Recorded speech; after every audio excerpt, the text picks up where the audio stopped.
moisture management in feed pellets or in finished feed products is very crucial to consider in different climatic conditions because each region and each season in these regions can affect relative humidity differently.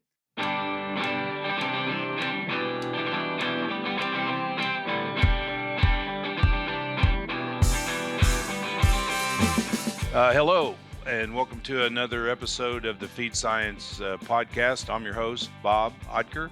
We're going to talk today about feed and steam and moisture with our guest.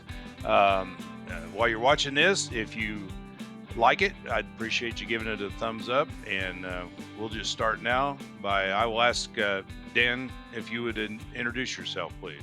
Thank you very much for invitation, and I really appreciate inviting me on this very important, actually, podcast for such a small yet very important industry as feed manufacturing is.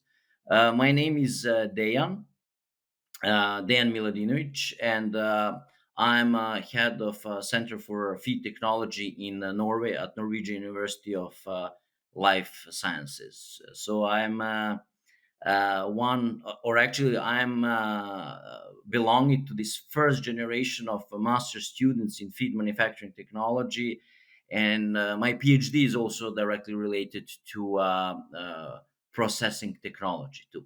Well, with that, then we'll just jump right in. I think the first question is what your thoughts on steam conditioning and the importance of it in optimizing feed.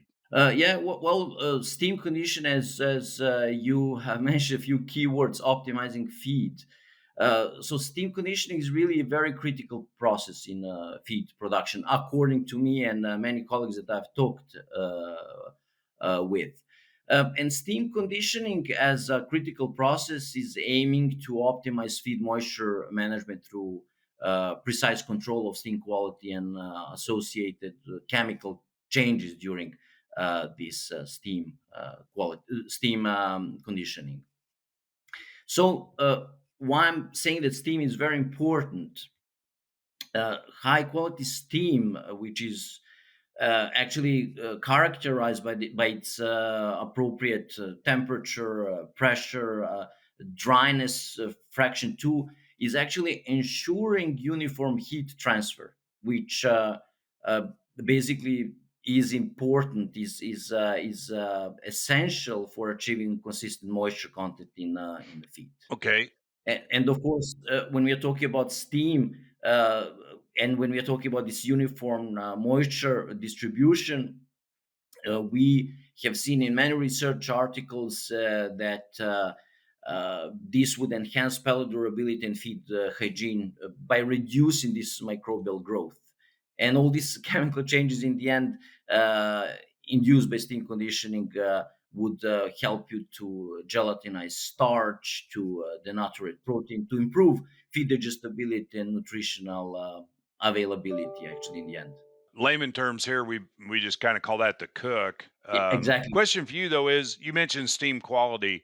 Here in America, we do a lot of testing of steam quality for when it's used in food, human food processing, sterilization, that type of thing, but not so much in the feed industry. Can you tell me a little bit about how you judge steam quality? Well, of course, when we are talking about steam quality, we have to take in consideration Moliere's diagram, and everybody who has ever been in physics classes would and talked about heat transfer would understand quite well what does it means, and how important is actually Moliere's diagram.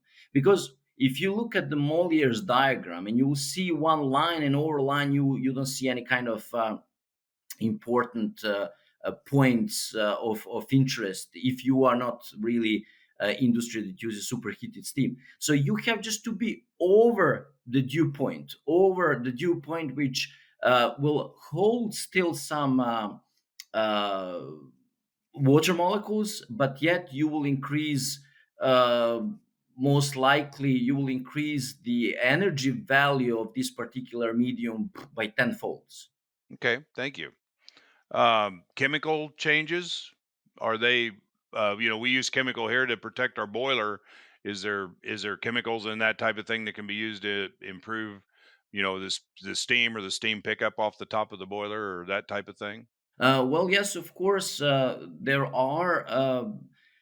This is actually a very important question that you're posing, and this question needs also a very complex answer. I'm not sure that we have time for such a complex answer, but what I would say is that steam quality could be adjusted by controlling, of course, first water quality, and then uh, by having this control done, understanding what kind of chemicals would you need. So if you are having very hard water, then you would require some other chemicals. If you have water which is not that hard with less minerals, then you'll use another chemicals, or maybe you'll not use chemicals at all. But this is very unlikely to happen. So the short version for me, a guy like me, is there's a lot of things we need to investigate in our steam quality, water quality, and that type of thing to optimize what we're trying to do with the steam. Exactly. Yeah. Exactly. Okay, I'm afraid a lot of us just light the boiler up and turn the knob, and that's kind of about as far as we think into it. So I appreciate your thoughts on that. Well, basically, I believe that factory owners and people who are really looking into the maintenance, they know quite well what they're doing and when is this optimal management or optimal control of boilers and the steam quality too. So our next talking point then are the methods for controlling the water uptake into the feed particles. This is one of maybe the most important or amongst the most important questions, because controlling water uptake in the feed particles ensures actually optimal feed quality, and not only that but also consistency of the quality too. And one method that could be involved here is adjusting the feed particles size through grinding or milling, which definitely will affect the surface area and porosity of feed after production. And in that way too, most likely it will influence water absorption rate into the particle which you have already prepared. Another approach would be the use of additives like surfactants, or they are popularly called actually wetting agents, which can reduce surface tension, and they would facilitate uniform water penetration into the feed particles.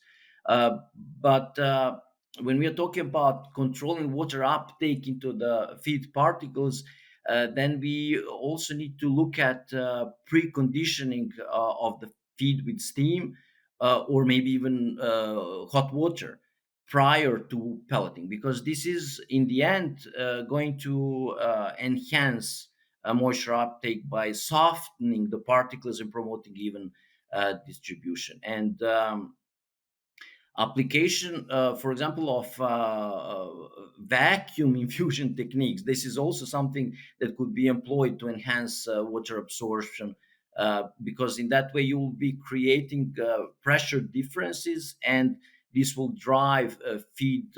This will drive actually water into the feed particles. Um, but furthermore, when we are talking about controlling water uptake into feed particles, I believe that optimizing the feed formulation by incorporating this hydroscopic agent, such as glycerol, for example, that could improve water retention and stability. Uh, I would say, lastly, the real time monitoring and control system, which could be implemented into the production line, like near infra red spectroscopy, for example, can be used for this continuous process to measure and to, of course, adjust moisture level during feed processing, which of course in the end would result to ensure consistent water uptake and feed quality. From one side technical quality, but from the other side also nutritional quality too. Yeah, just a follow-up question, particularly you mentioned the grinding particle size and stuff. Am I to assume smaller micron size and a lower standard deviation to make the more particles alike would be an optimal thing to shoot for? Yeah, uniformity is always a very good thing when we are talking about steam or penetration of this energy into the core of a particle. So the smaller the particles are, the easier energy balance will be actually performing. Okay, and in my shop, we also focus on retention time in the conditioner. Is there a like a standard for the optimal retention time? To have the steam in the feed before you pellet. Well, when we're talking about optimal retention time, there's always like a ping pong game between people who are nutritionists and technologists, and I'm always saying. Actually, we have published in 2021. We have published an article about general feed technology and its future in the coming years. There is no common language between nutritionists and technologists. So Okay. nutritionists will say like, okay, look, this is my diet, this is what I want to have produced, and then technologists will say like, well, this is great diet, it's optimized, it's perfect, but this most likely won't work because pellet press will block. And this ongoing game which is just going on and on. But I believe, of course, that this optimized steam pressure, first of all, needs to be understood by both parties. Technologists, they should understand some nutritional properties and values, and by saying that, understand the nutritionist. And also nutritionists, they should understand what is and what it can be done by following simple laws of physics. Yeah, I really appreciate that statement. I'm a guy who's made his living between nutritionists and then the application of all the knowledge they have, right? And so I ask that question because sometimes you can get 80% of the value at say 190 degrees, and so if you can maintain that, you're doing really good. And then you have to work really hard to get that other 20 degrees a nutritionists might want, and it brings back a much smaller return. And so it's good to work together between the Exactly. nutritionists and the feed mill people, and learn enough about each other's job that we can't quite get perfect, but we also need to put a lot of focus on this at the mill and actually put a lot of this knowledge, bring it clear down to the pig, which I think in my country is we're kind of behind on that. I think is bringing that knowledge of the pig. We know it, but we just can't apply it right now. Yeah, I understand what you're saying, and I completely agree. Yeah. Well, I think that education is the most important factor here. I see lots of people who are having even PhD degrees, and they are nutritionists. They understand a little bit feed technology, but they really don't go very deep because they're focused, and their bosses are not letting them getting out from the box, and that's the biggest problem actually. Okay. Yeah. Well, that's really good stuff, and I hope the people that are watching are enjoying this. And if you are, I'd ask you to subscribe so you might see something else in the future that interests you. Um, uh, Question number three is the moisture management of the finished feed products in different climatic conditions. This one is very interesting to me. Yeah, moisture management in feed pellets or in finished feed products is very crucial to consider in different climatic conditions, because each region and each season in these regions can affect relative humidity differently. For example, here in Norway, in Nordic countries, uh, characterized by, of course, cold and dry winters, feed moisture levels should be maintained around 10 to 12% to prevent the brittleness and the water, and to keep this water activity as low as under zero point 0.7. Well, during the relatively humid summers, the moisture content should be slightly lower, maybe 9 to 11%, because in that way you can mitigate the risk of mold growth and spoilage due to higher ambient humidity. Luckily, in Norway, this kind of um differences during the summer are not really uh, high, but in other countries, like for example in uh, Southeast Asia, that's a very good actual example. Moisture management is really very challenging. And I've been recently visiting maybe one of the largest Asian company, CP, and they are producing tremendously lots of feed. Uh, so they see that during the wet season, which can have relative humidity level which exceeds 80%, moisture content, of course, of the feed should be kept between 10 and 8% in order to prevent this fungal contamination and to maintain feed quality. But from the other side, in the dry season, when humidity is somewhat lower, but still it's still significant. Maintaining feed moisture at 9 to 11 uh, should be important to balance between preventing this excessive drying from one side, and that basically means money throwing, and minimizing microbial risk. So more or less this effective moisture management in these diverse climatic conditions require continuous monitoring and adjustment, of course, of a storage environment by using the humidifiers in humid conditions, of course, or humidifiers in dry conditions, so that you can ensure feed quality, technical quality, but also nutritional quality and longevity, of course, of this feed product that will be further on transported to end user.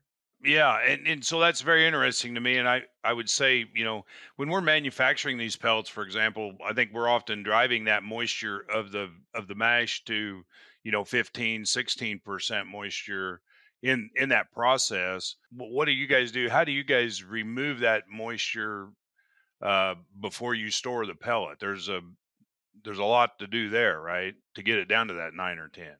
Yes, of course. I'm always saying that, and I've had some discussion, quite long discussions about what is more important to measure. Is it moisture in a feed, or it's water activity? And I believe that it is water activity, Okay. because if you keep water under 0.7, I would wish to have it under 0.6, but under zero point 0.7 is could be satisfactory, so that you don't really promote perfect environment for fungi and so on.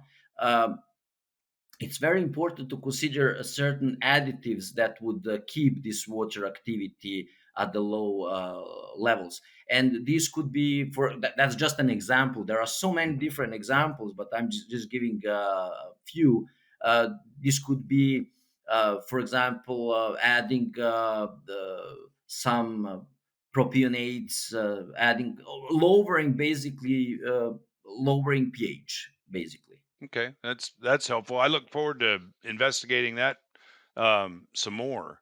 And I also like the fact that you're talking about the different climates. I have no other country experience, but we do pellet in Iowa and Illinois, and it's much different pelleting. And these are Fahrenheit numbers, but 10, 20 below in Iowa in the wintertime is not unusual. Much different than pelleting in Iowa when it's 70 or 80 in the summertime, right? Yeah, yeah. And we gotta be thinking about those things all the time. Yeah, well, the thing is that if you don't do that, you are not then looking at the cost considerations, because when you are managing moisture in a feed, you also have these economic implications. Yeah. Once you optimize moisture levels, you avoid this unnecessary weight and volume, and you would reduce transportation costs. Yep. All of this actually, in the end, not only that gives an added value to animal performance, but also gives an added value to to these costs prior the material or the product will come to the farm. Yeah. Okay. Excellent. Is there anything else that you would like to add or to talk about that we overlooked? Well, I think that we have actually mentioned most of the things. Of course, when we if we would have 1 hour extra, then we could talk about nutrient stability, physical pellet quality, storage stability, palatability, and so on and so on. But this is uh, this is just a topic for itself, and it will require a long time. Well, and perhaps later on we may get together again and do a podcast on those things. It's time for our famous three. If you don't mind, I've got three follow-up questions I'd like to ask you that pertain. The first would be, what's your go-to reference for this topic, book wise or resource wise, that you would suggest for people who want to learn more about this? Of course, I'm working at the university, so whenever I'm looking for a truth, then I'm looking for peer-reviewed articles. But of course, there are lots of books, and right now, I would really suggest. We have previously talked a little bit about that Hmm. before we started recording. So I would really suggest a new book that. We are 12 authors. We have published this new book about feed manufacturing technology, and that was the idea came in 2019, I think. Yeah, at the International Feed Conference in Wageningen in Netherlands. So we decided that we should actually have 12 chapters, and we should publish a book about feed manufacturing. Among all these chapters, there is really very nice chapter about steam conditioning. Second question up is, in what book or resource do you rely on personally outside of your field of expertise that you'd recommend? Yeah, well, I'm always thinking of feed manufacturing technology uh, as a technology that I would say protege of food technology, Okay. because food technology have been really developing for many years or many decades. Feed technology is relatively young technology, or a relatively young science, I would rather say. But if I would need to look at the books in regard to steam conditioning, then I would go for books which are or which have been written by the very important authors within the food science. Last question for you then is, there are a lot of people, that are in feed technology, interest them is in their studies. Some are successful like yourself, some not so successful. What do you think it is that separates the successful from the unsuccessful? Success could be defined by many many different aspects. But when we are talking about success within the feed technology area, so basically you need to read, you need to talk to people, you need to update yourself. So the problem here, there is a big problem actually, because if I would have a company, of course that I'm not going to share my secrets regarding my production. I'll just keep it in the house. So what I'm always saying to everybody who is having a problems, because at our Center for Feed Technology, there is no single company that is coming just because they want to do tests at our facility. We have a pilot plant which is fairly modern, actually, a pilot plant. They're coming because we have know-how. Universities are having know-how. Look, it's not that I'm Google. Nobody is more clever than Google. But the thing is that my colleagues, which are just seated 2 3 meters or 10 meters from me max, I can always knock on their doors and I can ask them a questions, because they have specialized themselves within certain tiny area of feed science. So if you don't know, go to the universities. If the first person really doesn't know how to answer, I'm sure that they will have some colleagues that are really very clever, and they can definitely give you an answer, an adequate answer, though. Okay. Well, thank you very much. And I really enjoyed the time with you and with you, our audience. And thank you for watching this podcast brought to you by Wisenetics. We'd ask that you would continue to follow us and continue to learn with us. And for now, this is Bob, and I'm saying goodbye and God bless you. Thank you.